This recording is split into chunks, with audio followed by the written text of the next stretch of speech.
What is up, YouTube? I'm Ace Palomero, South Texas Realtor, proud son of the Rio Grande Valley, and political dissident. Welcome to my channel. Today's video is going to be mainly over the December 2024 housing market update here in the Rio Grande Valley. But before we get into that, a couple headlines that have popped up, at least in my algorithm, these past few days that will most definitely, at least in my opinion, affect the economy and therefore the housing market. So we got layoffs, we got the TikTok ban, and we have Donald Trump's inauguration. So from AZ Big Media, according to this, I don't know, website, nearly half of companies anticipate layoffs in 2025. Some of the reasons they're citing is AI use and Trump policies, most likely regarding his policies, the tariffs. Apparently, 3 in 10 companies currently have a hiring freeze, and a lot of these companies they plan to further reduce costs to themselves by reducing salaries, benefits, and office space. From TechCrunch is a list for 2024 and then some 2025 of the tech companies that have had layoffs and will have layoffs this year. So some of the big names for 2024 is Tesla, Amazon, Google, TikTok, Snap, Microsoft. In 2025, Meta, Wayfair, Pandion, Icon, Altruist, Aqua Security, Solar Edge Technologies, Level. Like, check out this right here. So I don't know if you've been paying attention to the H-1B drama, if you will, but we have thousands of tech employees that were laid off last year. Highest that I saw, yeah, January 2024, over 34,000 employees were laid off. And I think it's fair to say that these tech oligarchs are not trying to increase the amount of H-1B visas approved per year because, oh, we can't find the talent here in America. I think it's just because these H-1B workers are cheaper. And if you don't even want to address that, I think you're just a big fat liar. Let's go back to layoffs. So this is near and dear to my heart. Starbucks plans layoffs for 2025. Apparently, Starbucks is going to lay off 16,000 corporate employees. But apparently, it's not going to affect baristas or on-site employees. So yeah, if Starbucks is laying off employees, I think it's fair to say that the economy's in the shitter, and it's been in the shitter for like 4 years. Regarding the TikTok ban. So TikTok's was, I guess, down for like a day or less. But apparently Donald Trump's promise to pause the ban, like via executive order, helped bring it back. So in other words, Trump saves TikTok, which is something I thought I'd never freaking say. Regarding Trump's inauguration, yeah, once again, it's tomorrow. This headline from Axios, take it with a grain of salt because Axios. Steve Bannon says that billionaire CEOs have surrendered to Trump. So Mark Zuckerberg, Elon Musk, Jeff Bezos, apparently all kissing the ring, if you will.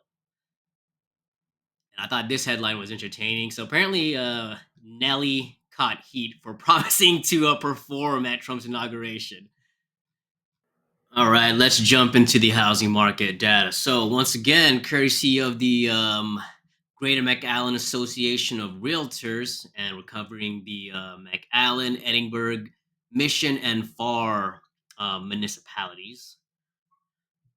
So median sales price for month to month for McAllen, it went up from 255 in November to 280 in December. That's actually breaking seasonality. Same thing for Edinburgh, Mission, and Far actually. So Edinburgh went up from 260 in November, 280, just over 281 in December. Mission went from just under 270 to just over 272, so 272.5.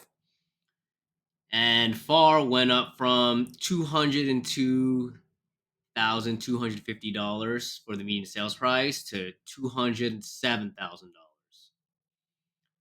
But so all four of them they went up month to month from November to December. That definitely breaks seasonality.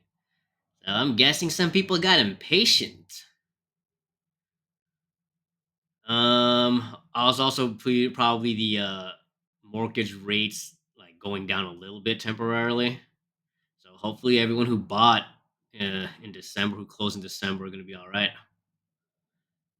But for year over year, McAllen went up 5.5%. December went up 15.7%. Mission went up 22.2% for median sale price, and FAR went down 23%. For new listings, month to month, McAllen went down from 135 to 94. Edinburg went down from 144 to 134. Mission went down from 117 to 93. And then FAR stayed the same at 31. So besides FAR, the other three cities, from November to December, their new listing count went down. So that is in line with seasonality. Now, for total number of homes for sale, so this includes existing listings and new listings for month of December. Oh wait, we didn't talk about the year over year. Let's go back to year over year data for new listings. McAllen stayed the same, 0% change. Edinburg went up 39.6% for number of new listings. Mission went up a little bit, 2.2%. FAR went down 27.9%. Now to number of total homes for sale, month over month. McAllen went down from 401 to 377. Edinburg went down 614 to 597. Mission went down 457. Total homes for sale to 446.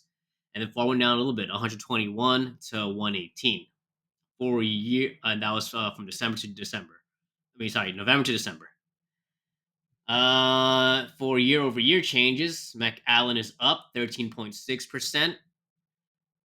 Edinburg is up 44.9%. Mission is up 26.7%. Yeah, so Edinburg and Mission is a lot. And then FAR went up 11.3%. And this is in line with inventory skyrocketing. Man, just check it all the way from 2021 all the way to 2024.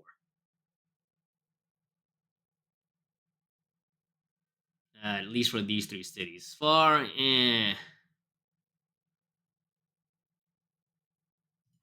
for pending home sales, month to month changes. So in November, McAllen went from 59 to 49. Edinburg went from 72 to 47. Mission went from 50 to 38. FAR went from 18 to 17, so just one. But that's in line with seasonality, especially because, like, yeah, it's the holidays. And then once again, pending home sales are those that went under contract, but they haven't yet closed. For year-over-year changes, McAllen went up 6.5%. Edinburg was no change at 0%. Mission went down 29.6%. And FAR also had no change. For closed sales for month-to-month data from November to December, McAllen went down, so 62 to 57. Edinburg went up 63 to 74. Mission went up 42 to 48. FAR went down from 24 closed sales to 15. For year over year changes, McAllen went up 9.6%. Edinburg went up 25.4%. Mission went down 20%. And then FAR went down 21.1%. Now, days on market for month to month changes, McAllen went from 55 days in November to 33 in December. So that's definitely breaking seasonality. Um, Edinburg went from 43 to 40, so no real change month to month. Mission went up 48 to 57, and then FAR went up from 29 to 39. For year over year changes, McAllen went down 2.9%, Edinburg went down 8.5%, Mission went up 103.6%, and FAR went up 18.2%. So that change in Mission year over year is huge for a median days of market. And finally, months of supply, which is essentially a measurement of demand. So month to month changes from November to December. McAllen went from 6.3 to 5.9. Seasonality, I think all of these break seasonality except for Mission. So Edinburg went from 8.6 to 8.3 from November to December. Mission stayed at 7.9, and then FAR went to 6.4. For year over year changes, McAllen went up 13.5%, Edinburg went up 43.1%, Mission went up 25.4%, and FAR is up 20.8%. So, with the exception of McAllen, you can say that the other three, FAR is kind of in the middle, but it's closer to a buyer's market than it is a seller's market. So Edinburgh Mission for sure, clear. It's easily a buyer's market. Only thing is, price hasn't really come down, but apparently, yeah, some people bought in December regardless. So to sum it all up, even though some metrics like median sale price have broken seasonality for December 2024, it should still be readily apparent that inventory has continued to go up and will continue to go up. If you live here in the Rio Grande Valley, even if you don't have to live in McAllen or Edinburg, but if you drive through it a lot, even Mission, far as well. I think every single of the well-known cities, if you will, they all are having a lot of development for both commercial and residential. For McAllen, the biggest tell is just drive along 10th Street in Alana. And then if you're in Mission, like look at the western part of the city. Edinburgh, look north. Um, if you're thinking about buying a house like right now, I think it should be your forever home because you're probably overpaying, like in the context of even 10 years, right? Maybe even 20. And if you're going to be buying a house, I think you should be putting 20% down. That way, you're not messing with the PMI. And if you have to refinance for whatever reason, right, like you'll be all right. Versus if you only put 3.5 down, or if you have to sell, at least you won't be paying someone to take the house off your hands. And regarding the economy, like in one word, it's tumultuous.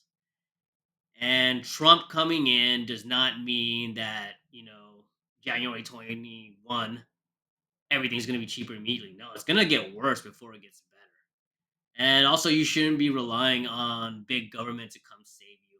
That's one thing I don't think any of the main candidates even talked about cutting down on government spending.